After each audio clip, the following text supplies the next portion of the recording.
seul geste de toi viendra mon secours.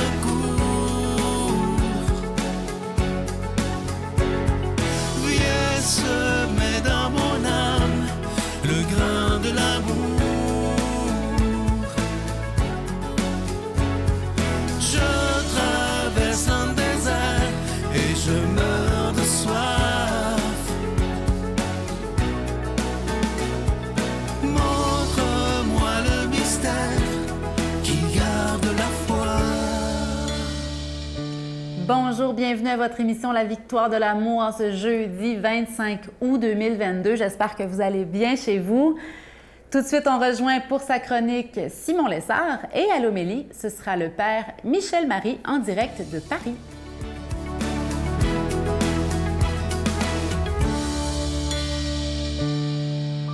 Bonjour tout le monde. Aujourd'hui, dans notre méditation des béatitudes, les 8 secrets de Dieu pour être heureux, nous sommes rendus à la deuxième béatitude, « Heureux ceux qui pleurent, car ils seront consolés ». Eh bien, cette deuxième béatitude, vous le sentez bien comme moi, elle est tout aussi paradoxale que la première, hein? « Heureux les pauvres de cœur », car de même que personne n'est attiré par la pauvreté, je pense que personne n'est attiré par le fait de pleurer non plus. Hein? Pourtant, les larmes peuvent nous conduire au vrai bonheur.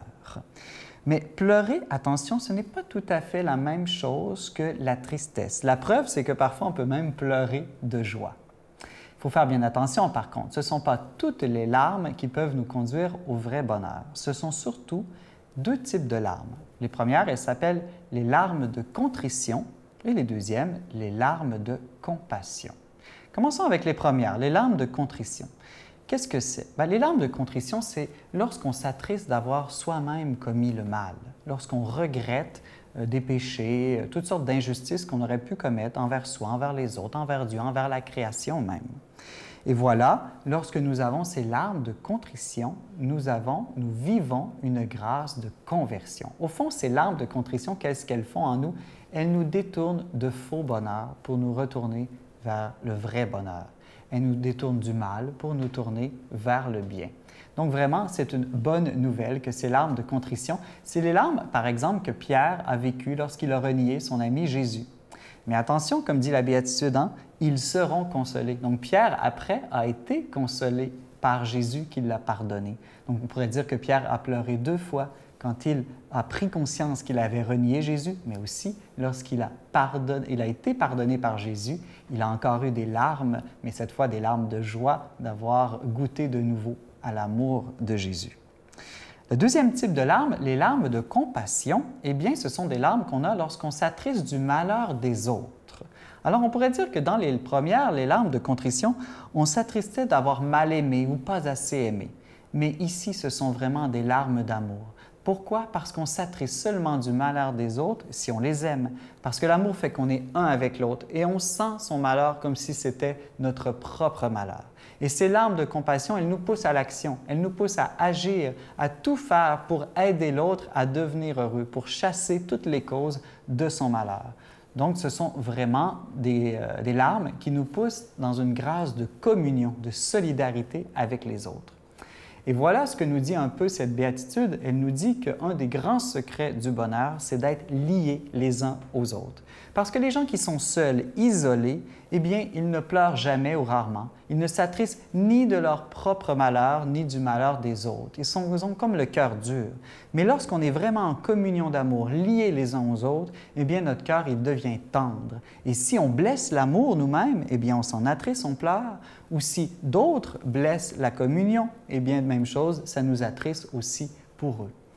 Alors voilà, il ne faut pas avoir peur de ces larmes parce que souvent, ces larmes de contrition et de compassion sont un signe que nous avançons sur le chemin du vrai bonheur.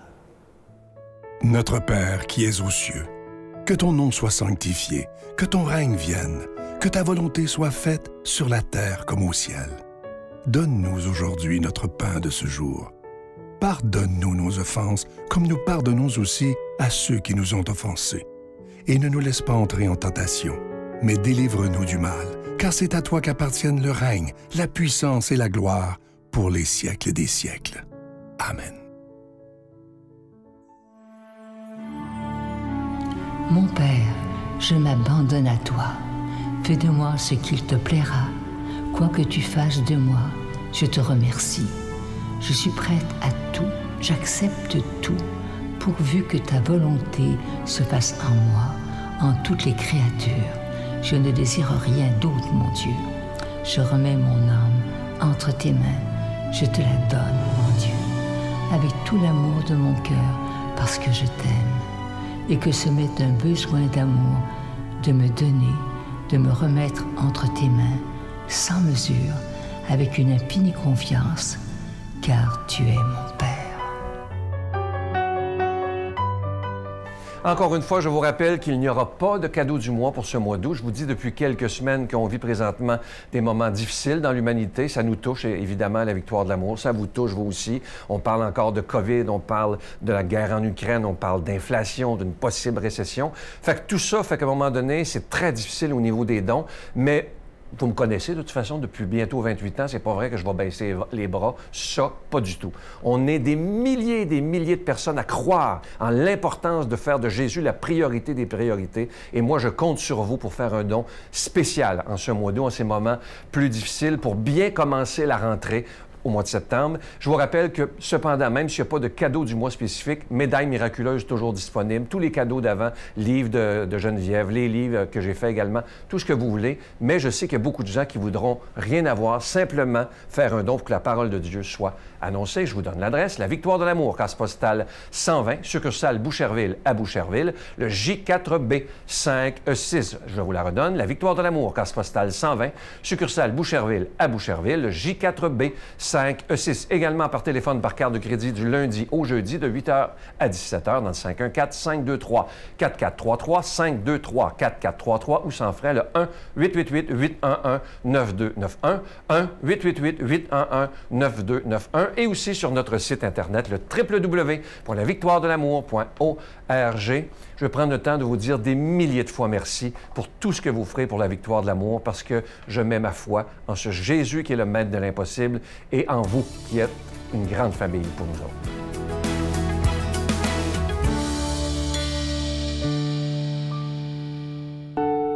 Je continuerai à croire, même si tout le monde perd espoir. Je continuerai à aimer, même si les autres parlent de haine. Je continuerai à construire, même si les autres détruisent. Je continuerai à parler de paix, même au milieu d'une guerre. Je dessinerai des sourires sur des visages en larmes et je tendrai les bras à ceux qui se sentent épuisés. Oui, je continuerai à croire.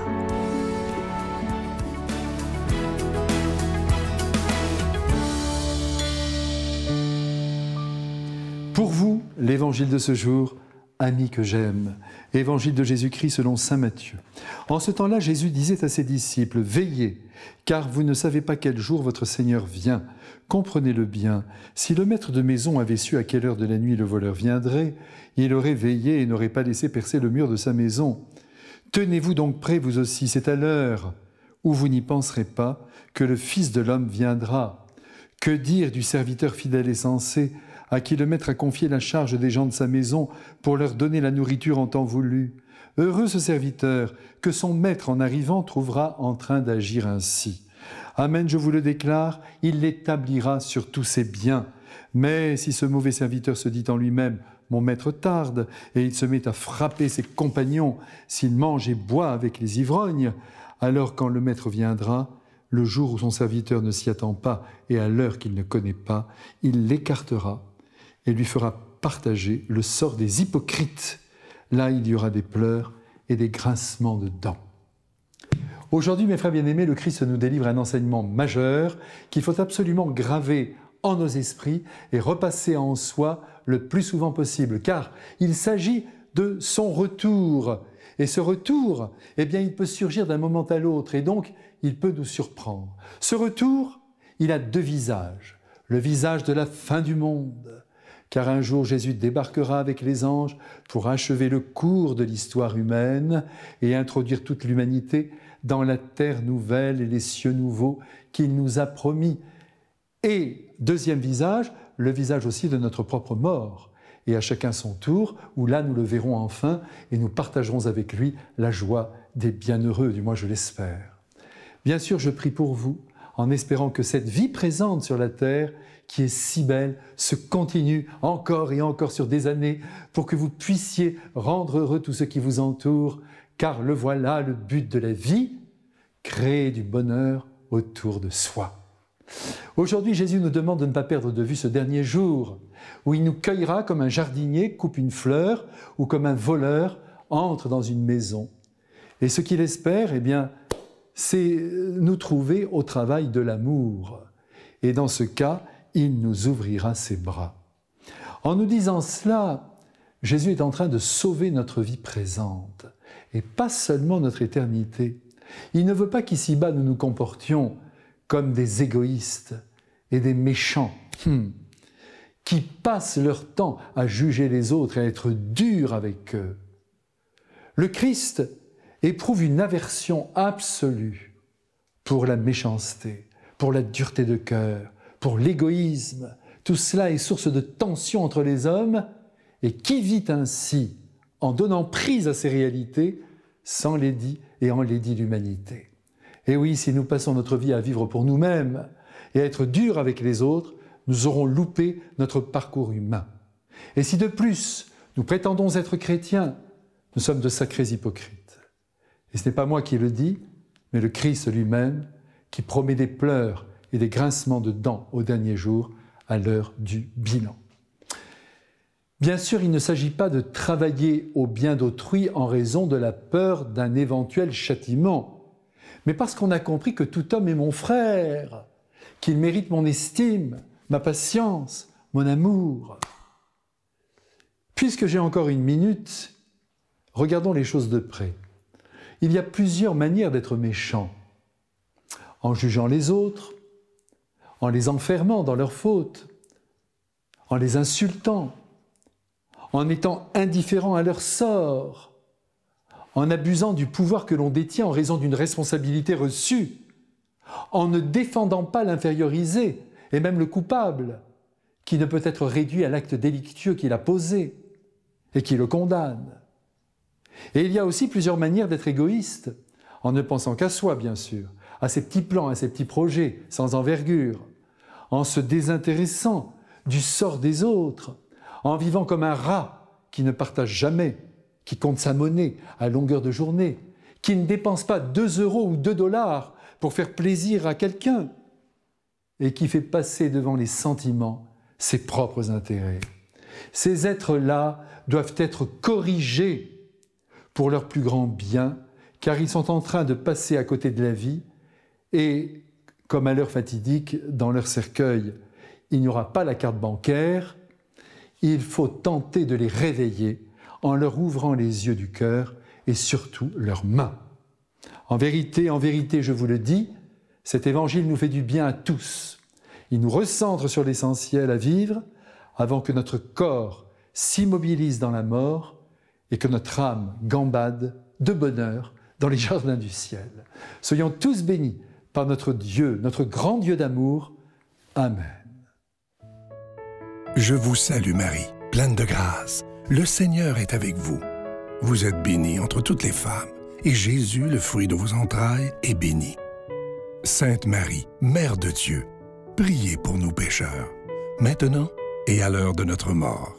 Amen.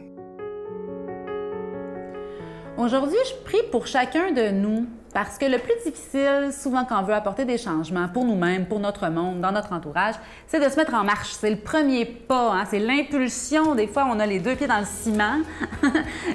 Pareil pour dans l'invisible de notre vie, hein? On est figé dans des habitudes. Et amener de la nouveauté, hein, pour cette vie nouvelle, ça nécessite un effort supplémentaire pour démarrer, mais le reste après, ça va de soi. Et il y a plein de beaux projets qui se préparent dans ma vie, dans vos vies, j'en suis certaine. Je prie, prions ensemble pour que nos projets s'enflamment et qu'on puisse démarrer dans la joie.